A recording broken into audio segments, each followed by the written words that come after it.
దెబ్బలు తింటా ఉన్నాను, ఓడిపోయాను 2 చోట్ల. కానీ నిలబడ్డానంటే చెక్కు చెదరని మీ అభిమానం, చెక్కు చెదరని మీ ప్రేమ, ఆడబిడ్డలు, ఆడపడుచులు, యువతులు, తల్లులు, ఇక్కడే కాదు దారి పొడుగుతా ప్రేమాభిమానాలు, నీరాజనాలు. ఇందాక నుంచి చూస్తూ ఉన్నాను, ఆ పక్క నుంచి సభ జరుగుతున్నంతసేపు, నుంచున్నంతసేపు దాదాపు అరగంట సేపు హారతులు పడుతూనే ఉన్నారు. మా ఆడపడుచులకి, మా అక్క చెల్లెళ్ళకి, యువతులకి కృతజ్ఞత అభివందనాలు. ఈ ఎన్నికలు చాలా కీలకమైనవి. మీరు ఊహించుకుంటే 2019లో వచ్చాం, ఈరోజు కాలం గిర్రం తిరిగిపోయింది. మీ భవిష్యత్తు కావాలి, మీ భవిష్యత్తు కోసం నిలబడి ఉన్నాం, మీ బంగారు భవిష్యత్తు కోసం.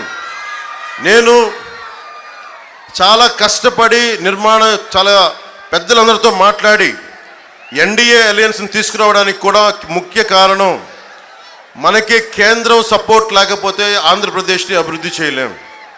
మాకెవ్వరి మీద కేసులు లేవు. జగన్ లాగా నా మీద 32 కేసులు లేవు నా దగ్గర.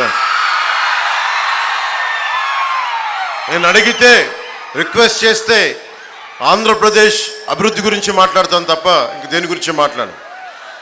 అలయన్స్ కూడా అమిత్ షా గారిని, ప్రధానమంత్రి గారిని, మిగతా నడ్డా గారిని, అందరి నాయకులు ఒకటి అడిగాను, 5 కోట్ల మంది ఆంధ్రప్రదేశ్ ప్రజల భవిష్యత్తు మీరు నిలబడాలి. మీరు మమ్మల్ని నమ్ముకొనున్నారు ప్రజలు, మీ ఆశీస్సులు కావాలంటే చాలా పెద్ద మనసుతోటి వచ్చి ఈరోజు నిలబడ్డారు.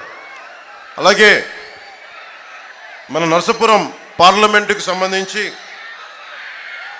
భూపతిరాజు శ్రీనివాస్ వర్మ గారు కమలం గుర్తు మీద భారతీయ జనతా పార్టీ వైపు నుంచి మన కూటమి నుంచి పోటీ చేస్తూ ఉన్నారు. సో వీరందరినీ మనస్ఫూర్తిగా గెలిపించవలసిందిగా కోరుకుంటా ఉన్నాం.